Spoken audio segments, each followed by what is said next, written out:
Welcome friends, एक बार फिर से स्वागत है आपका। आई एम अंकित झा। रोना भी ज़रूरी है। Yes, this is the topic of today. रोना भी ज़रूरी है। रोना भी ज़रूरी, उसका मतलब ऐसा ही नहीं है कि आंखों से आंसू निकाल के ही रोने का यहाँ का मतलब है।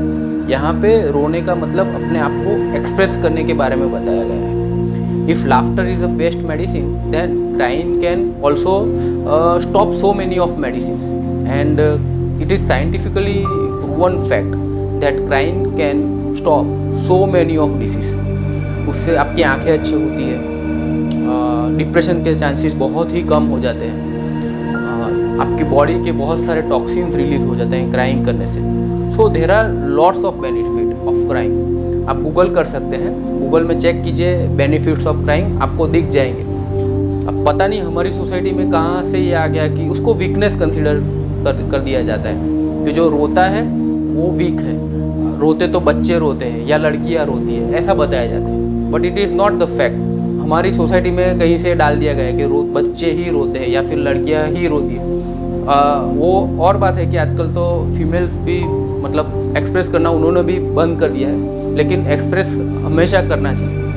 भगवान राम रोए थे, भगवान कृष्ण रोए थे, भगवान शिव के आंसुओं को ही रुद्राक्ष कहा गया है। तो हमारे मतलब स्क्रिप्चर्स में भी ऐसा कुछ नहीं है कि कोई भगवान नहीं रोए। तो why we are ashamed of crying? पता नहीं क्यों रोने को। वो this is just a expression, this is just a emotion that we are releasing, that's it.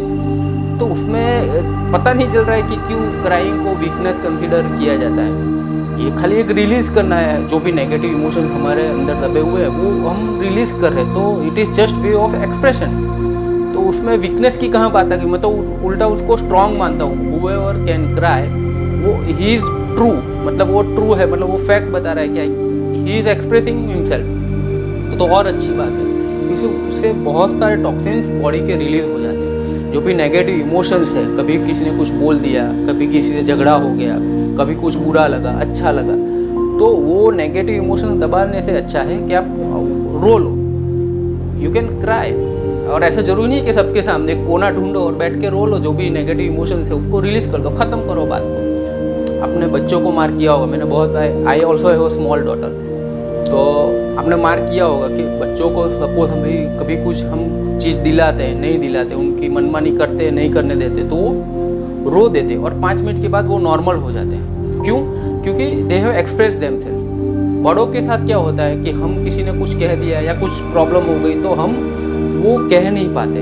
तो यहाँ रोने का मतलब खाली रोना नहीं है कि आंसू निकालने, वो डिस्कस करना है प्रॉब्लम। तो अगर डिस्कस करेंगे हम तो वो जो दबे हुए इमोशंस है वो रिलीज हो जाएंगे। तो डिप्रेशन के चांसेस बहुत ही कम हो जाते हैं। तो बहुत सारे बेनिफिट्स है क्राइंग के। पता नहीं कहाँ से हमारी सोसाइटी में आ गया कि रोता है वो बहुत ही वीक होता है। That is not at all acceptable. Remember one thing, lack of expression is the cause of depression.